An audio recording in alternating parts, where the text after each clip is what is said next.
Hey, I'm Tony Roach. You know, when it comes to ice auger and ice auger technology, there's a big evolution just took place a few years back, and that would be battery-powered ice augers. Lithium battery in particular has changed the industry. That change was swift and fast. You used to hear gas augers all over the ice. That's not the case anymore.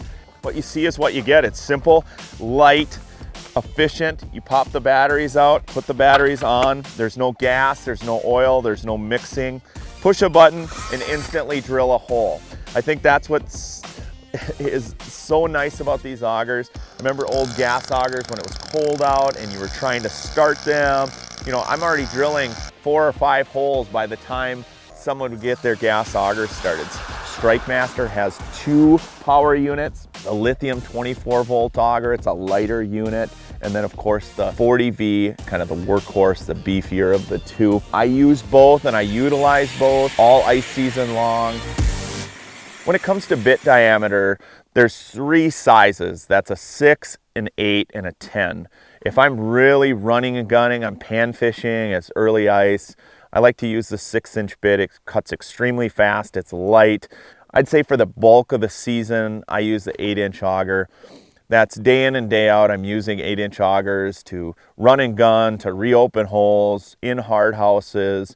However, there's a lot of anglers that really like a 10-inch bit, especially inside their hard house where the hole might be freezing in on you. They want that 10-inch option.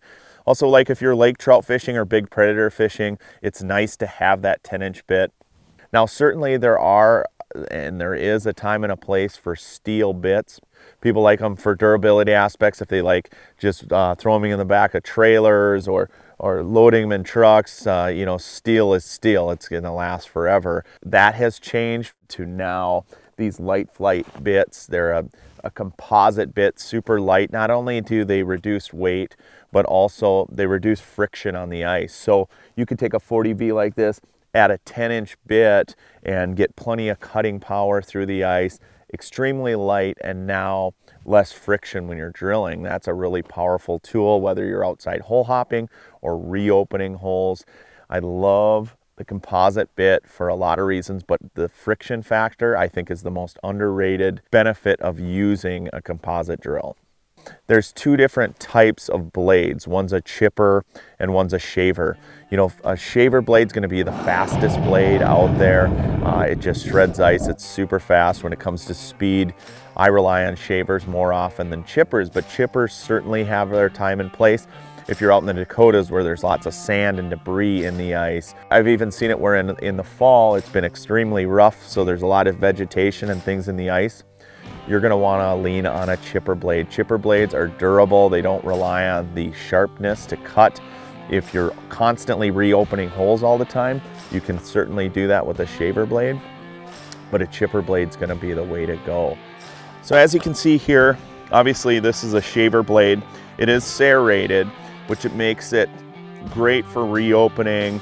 That gives it kind of that chipper value, but it's extremely sharp. But what makes this bit stand out from the rest is this little power point here. It's going to grab, it's not going to wander in a hole that's already been cut. It's going to grab instantly and you're going to be able to drill that. And then as you're reopening holes, the reason that the friction is reduced versus steel is this is going to give it a little bit of flex. When you're using composite, you're getting a flex in here, so it's going to not bind on the ice edges. You know, if you've ever drilled or reopened holes, you know that steel kind of binds. You're not going to get that with a composite auger like this. When I'm on the ice every single day, I like to have a power unit like this, whether it's the 24-volt or the 40. I use both in a lot of different ice fishing applications. I'm drilling thousands of holes a year, and I rely on both the 40V and the 24 to get the job done.